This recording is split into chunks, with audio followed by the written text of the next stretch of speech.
we will start our chapter introduction of the operating system.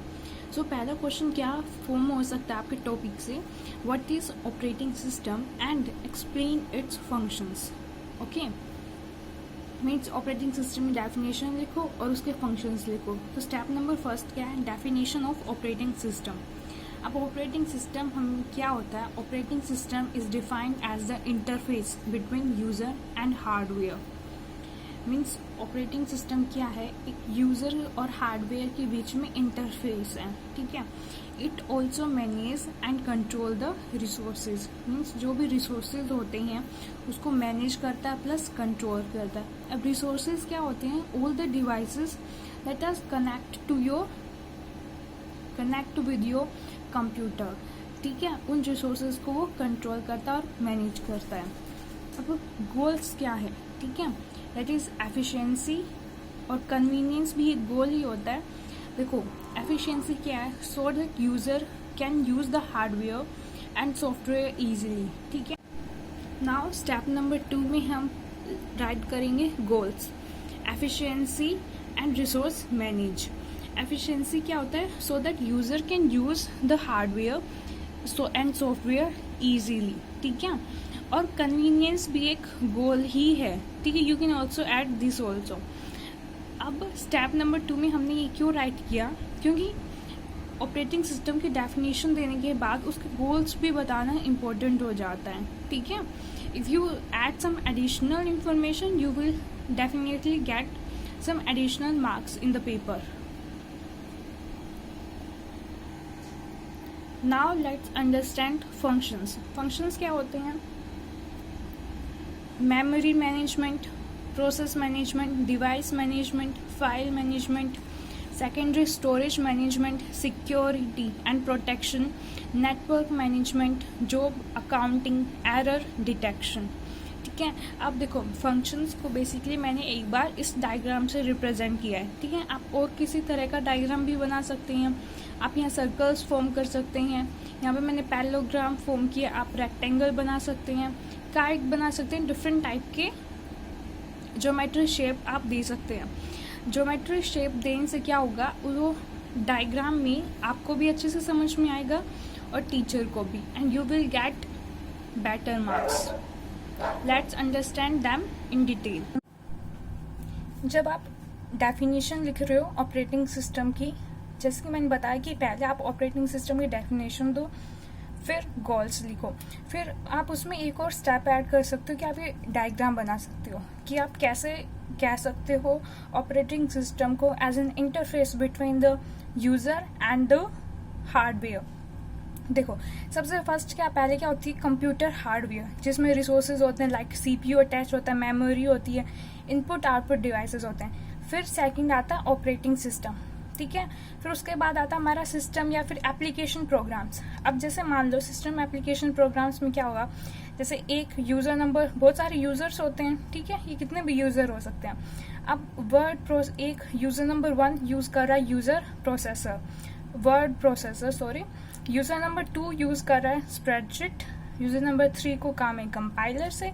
User number 4 की need है text editor. Up to like that user number n की है web browser. अब ये सब कौन, एज एन हम पता चल रहा है ना कि ऑपरेटिंग सिस्टम क्या कर रहा है, एज एन इंटरफेस है यूजर के बीच में और कंप्यूटर हार्डवेयर के बीच में. तो आप कैसे भी रिप्रेजेंट कर सकते हैं. Okay, so let us understand these functions in detail. That is number first is memory management. It keep track of primary memory, that is which part is in use or not in use. Means क्या करता है, ये primary memory की track रखता है कि कौन सा पार्ट क्या यूज हो रहा है, पार्ट या नहीं यूज हो रहा है. अब ये ऐसा क्यों करता है, क्योंकि प्राइमरी मेमोरी क्या होती है, आपकी लिमिटेड होती है. ठीक है. तो उसको इसलिए वो ट्रैक रखता है कि कोई पार्ट वेस्ट तो नहीं जा रहा है. सेकेंड है in multiprogramming. Means multi means many, programming means बहुत सारे एक ही साथ में प्रोग्राम हो रहे हैं. ठीक है. It decides which process get memory and for how much time. ठीक है. फॉर एग्जाम्पल ए भी कोई प्रोग्राम है, बी भी कोई प्रोग्राम है. ठीक है. दोनों को एग्जीक्यूट, वो रेडी हैं, ठीक है, टू एग्जीक्यूट। अब उसको प्रोसेस में कौन सबसे पहले प्रोसेस में जाएगा, ए या फिर बी, वो कौन, मेमोरी किसको पहले एलोकेट होगी, वो कौन डिसाइड करेगा, मेमोरी मैनेजमेंट, ठीक है। अब सेकंड थर्ड है allocate and D allocate. Allocate means memory provide करना, जो कि हमने देख लिया। डी एलोकेट मीन्स जब उस ए का काम फिनिश हो गया, अब ए से डी एलोकेट करके मीन्स उसको लेके अब वो किसको देगा, बी को। तो ये काम भी किसका है, मेमोरी मैनेजमेंट का। अब इनमें सभी में यही कॉमन पॉइंट्स हैं, ओके, कि सबसे पहले प्राइमरी की so process management. Number first, it keep track of processor, ये प्रोसेसर का ट्रैक रखता है। The processor that does this work is known as the traffic controller, ठीक है। जो भी प्रोसेसर ये काम करता है उसको हम क्या कहते हैं, traffic controller. In multi programming it decides which process get the processor and for how much time. Means कोई भी वही ए प्रोग्राम है एंड बी प्रोग्राम है, इन दोनों को प्रोसेसर मीन्स सीपीयू चाहिए, तो पहला प्रायोरिटी किसकी है हम उसको दे देंगे, ठीक है। और ये काम, इसका डेफिनेशन मीन्स इसका नेम क्या है, टर्म प्रोसेस शेड्यूलिंग। ये बहुत इंपॉर्टेंट है, इसको हम डिटेल में आगे पढ़ेंगे, बस आप अभी डेफिनेशन याद रखें। इसका एक पॉइंट है दैट इज प्रोसेस मैनेजमेंट क्या करती है, डिसाइड करती है कि which process get the processor and for how much time. Then third, allocate and deallocate the processor. लेती है मीन्स उसको देती है सीपीयू, तो फिर after execution of the program वो ले भी लेती है, तो उसको क्या कहते हैं, डी एलोकेट करना। Similarly device management, number first, it keep track of all devices. ऐसा जो करता है उसको हम क्या कहते हैं, input output controller. And decide which process get the device and for how much time. And third, allocate and deallocate the device. Then fourth function है file management. It keep track of the informations, location, user, means file कब update हुई, उसमें क्या location है, कौन उसका user है, और ये सब कौन करता है, file system. It decides who get the resources and allocate and deallocate the resources. Secondary storage management. It collect the small free space and convert them into large, so process will run easily.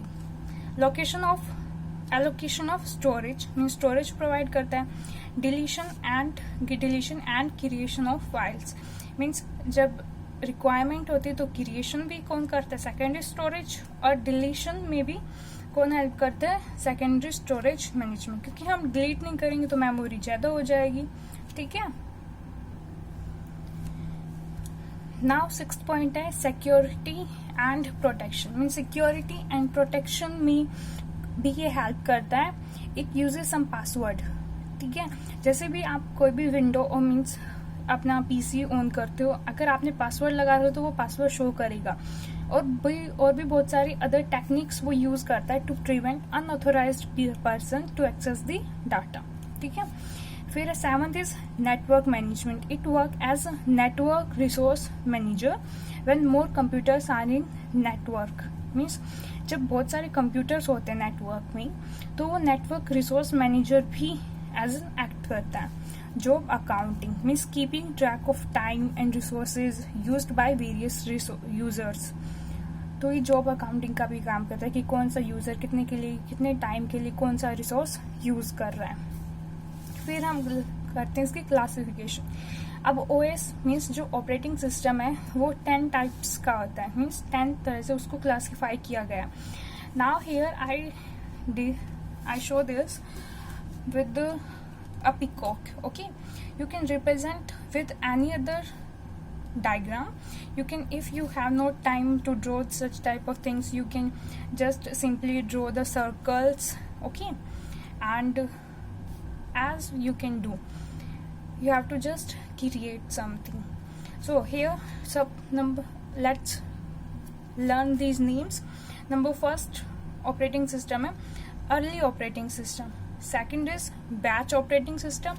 Third is interactive operating system. Fourth is real time operating system. Fifth, multi programming operating system. Sixth, time sharing operating system. 7th, multi processing operating system. 8th is multitasking operating system. 9th is distributed operating system and 10th is network operating system. So आज हम पढ़ेंगे multi processing और multi programming operating system के बारे में. Okay, सो